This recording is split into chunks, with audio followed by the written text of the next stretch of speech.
Hey guys, welcome back. Today we're doing a video on just how much overclocking actually affects your performance. This is not going to be for gaming, because I don't have many games, I don't really play that many games. So instead we're going to do more of a numerical analysis, statistically. And what that means is we're going to be using benchmarks. So I've chosen two. One of them is of course Cinebench, how could we not? And then the second one is actually one that I programmed myself just on Python. It's just a very simple loop to test how long it or how fast it can make calculations. So let's get straight to it. Starting with Cinebench, I'm gonna do, this is a Ryzen 7 1700X, by the way.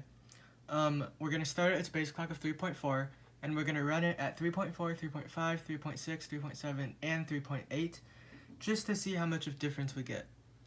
Let's get started. First, with Cinebench, I'll put you guys on a time lapse, just so you guys won't have to suffer through all of this.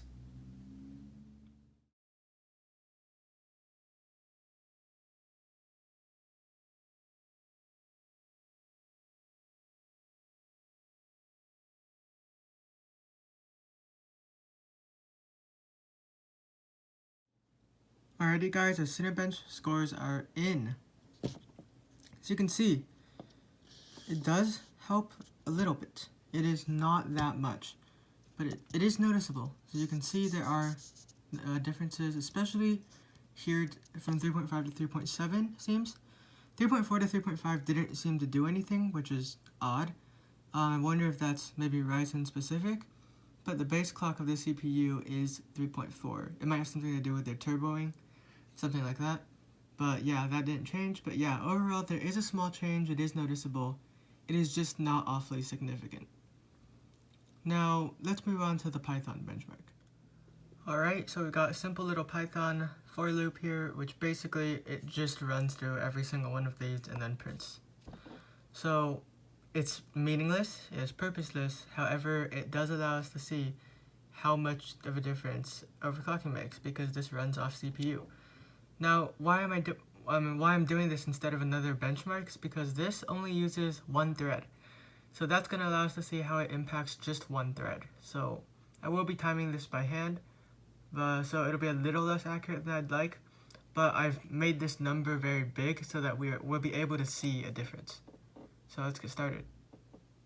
I won't be recording this because it'll just be me hitting a stopwatch. So I'll show you the results after I'm done.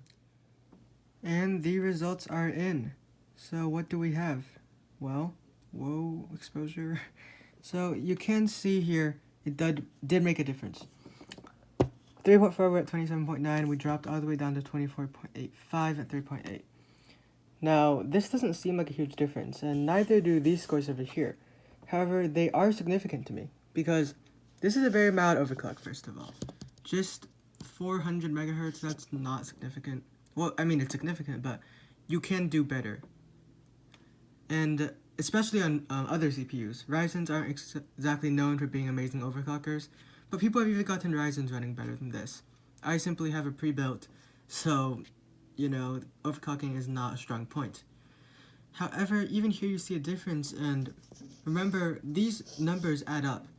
In the real world, if you were doing something where you actually needed lots of CPU power, there would be a difference, because they do add up with with the intensity of what you're actually doing. Now, for gaming, that's kind of a different question, because first of all, most gaming is single-threaded, so your CPU power is not going to be your main thing anyways. It's going to be a GPU. And additionally, if your GPU happens to be a bottleneck, then it doesn't matter how good your CPU is, or how much you overclock it rather, it's not going to change the performance if the GPU is what's holding your computer back.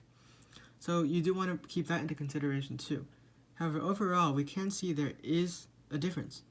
So I would recommend overclocking if you're comfortable with it, and ideally if it wasn't a pre-built, because pre-builts aren't best for overclocking, plus it will void your warranty. Anyways, thank you guys for watching, and I'll see you guys next time. Feel free to ask me any more questions down below.